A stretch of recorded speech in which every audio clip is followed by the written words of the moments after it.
A new report finding top Intel officials James Clapper and Liam Panetta are being accused of taking cash from big tech to spread misinformation about antitrust legislation.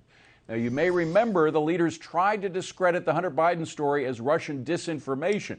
In an open letter to Congress last month, the pair reportedly warned several proposed bills to rein in big tech companies like Google and Meta could carry unintended consequences. Here to discuss is Tomi Lahren, host of the upcoming show Tomi Lahren is Fearless, and that is the truth on Outkick.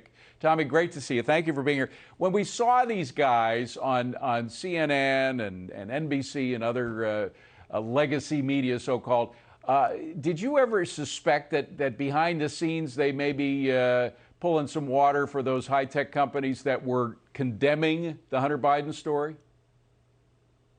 Oh, I kind of had a feeling, but listen, they are doing the bidding for big tech as well as the Democrat Party. If we want to talk about collusion, because I know these security officials like to talk about collusion a lot when it refers to Donald Trump, but they don't want to talk about their own collusion. You can't work for big tech and take money from big tech and then protect big tech and use that to push a narrative that advances not only the interests of big tech, but apparently their own interests. It seems like this is the same song and dance we keep hearing over and over again, and they're shameless in their pursuit of control of the narrative. This is no different, just a different story, different day. Now, they claim that they were worried, as a lot of people are, about cyber threats from China and Russia, and they want U.S. companies, U.S. high-tech companies, to be insulated with everything they have from these cyber threats, from cyber attacks from China and Russia, and therefore they need all of the support that they can get from Congress. That's their excuse. To which you say what? Yeah, that's kind of hard for us to believe when these big tech companies are actively working with China and other entities that are not friendly to the United States or our national security interests. If you want to look at Google and you want to look at the rest of these companies. But here is the real problem I have.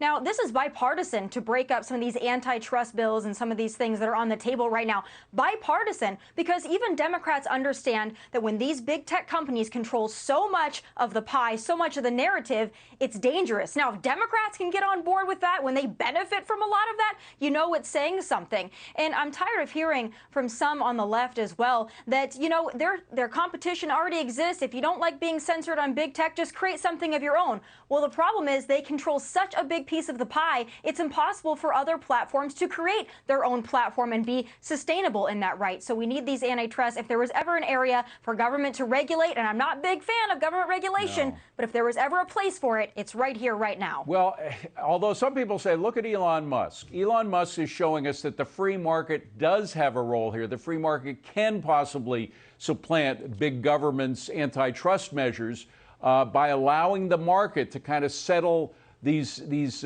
prejudices that these companies have. I mean, Elon Musk is a perfect example. Now, Twitter, it's got to be said, I mean, Twitter had a bad business model and it was susceptible to a takeover like the one Elon is managing to pull off, it appears anyway, whereas the big companies like Meta and Facebook, they've got enough money so they can ward off people from the outside like Elon.